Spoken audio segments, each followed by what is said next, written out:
a physical assessment on patients, we don't need to check for an order because it's a physical assessment. We're going to gather whatever supplies we need beforehand, like stethoscope, penknife. When we get into the room, we're going to first wash our hands or sanitize before going into the room and introduce ourselves to the patient. Hello, Kirk. My name is Adam. I will be taking care of you for this assessment. And we're going to verify this the correct patient with 2 patient identifiers off the wristband and with the patient. We're going to provide for privacy, pull the curtain, make sure the door's closed. Explain the procedure that we're going to do, which is the physical assessment. We're going to raise the bed up to an appropriate height. We're just going to say my couch is the appropriate height. And the last set of vitals are whatever they were 10 minutes ago, and they're all perfect and stable and normal for a 57-pound dog. And we're going to start the assessment and work from a head to toe or head to tail manner. So first with the head, we're going to assess the face as a whole. We're going to take a pen light and look at the pupils and check for, make sure they're equal, round, reactive to light. Nothing grossly abnormal with it. We're also going to check level of consciousness, and he is definitely conscious and very mellow right now.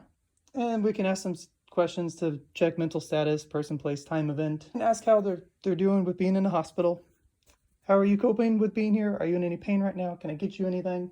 Then with the face, we're going to take a look at the nose and check the mucous membranes in there. Take a look in the mouth. Are you going to let me look in your mouth? And take a look at the teeth and the gums. Take a look at the neck too. Make sure there's no JBD or tracheal deviation or anything weird with that. And from there, we're going to work our way just down and start with the upper extremities and check for a pulse. Yeah, he has a pulse. And check cap refill in each digit. You do not like having your paws touch. Check grip strength, motor reflexes, so pulling, pushing against force, which Keesley is excellent at. And then we're going to check the other extremity as well. And we're going to assess the torso, listen for lung sounds in all the fields on both anterior and posterior. And we're going to listen to heart sounds. For the S1 and S2, check if it's regular or irregular with the rate and the rhythm.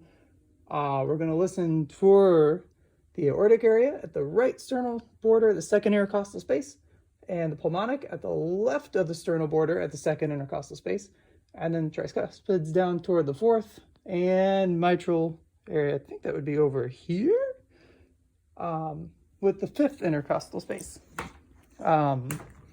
Oh, just lay back. You're okay. You're fine. Just lay back. And with the heart sounds, we're going to still, like I said, monitor for anything that's abnormal. Lung sounds, make sure there aren't any weird noises or adventitious sounds. And we're obviously with the skin as a whole on the extremities, torso, all over it. We're going to look for signs of edema or rash or anything abnormal. Then we're going to inspect the abdomen. We're going to look at it first.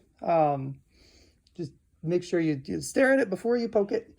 And listen to bowel sounds in all 4 quadrants. And we're going to palpate it for any tenderness in all 4 quadrants. He's kind of full right now. And while we're at it down here, we're going to take a look at the lower extremities. So we're going to do the same thing with the upper extremities with the lower. Check for a pulse in the pedal area. Cap refill on each digit. Motor response if they can pull and push against you. And he does just fine with that because you're a good boy. While we're down here, we're going to take care of any peri assessment that we need to do.